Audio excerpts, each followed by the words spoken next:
عيب التلفزيون ده بقى، التلفزيون ده شاسيه صيني.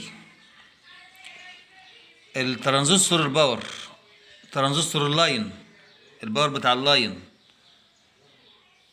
الترانزستور ده ركبته حوالي مرتين او ثلاثة. كل ما ركبه يشتغل ثانية يقوم ضارب، كل ما ركبه يشتغل ثانية يقوم ضارب. انا عشان احل المشكلة دي عملت ايه؟ في عندي مكثفات موجودة على الترانزستور بتاع الباور بتاع اللاين، بيربط بين الكولكتور والإيموتور، الكولكتور بتاع الترانزستور والإيموتور بتاع الشاسيه. المكثفات ديت أنا شلتها أهيت.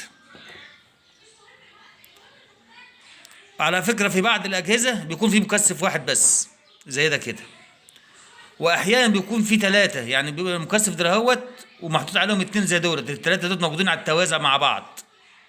بنشيل الثلاثة مرة واحدة. وركبت باور، ركبت بفة غيرها ديت مكثفات، يعني بنسميها بفة، التجاري بتاعها بفة. البفة بتاعتها 1600 فولت على 912 جي، اللي هي يعني 9 نانوز. 9 نانوز. في بعض الأجهزة بيبقوا 10 نانوز، وهيبقى 12 نانوز. احنا في الجهاز ده موجود 9 نانوز اهوت، ومكثفين صغيرين موجودين عليهم. شلتهم وركبت غيره، والحمد لله الجهاز اشتغل وبحالة جيدة دلوقتي. وحطيت الفيشة بتاعت الكهرباء، والتلفزيون اشتغل اهوت.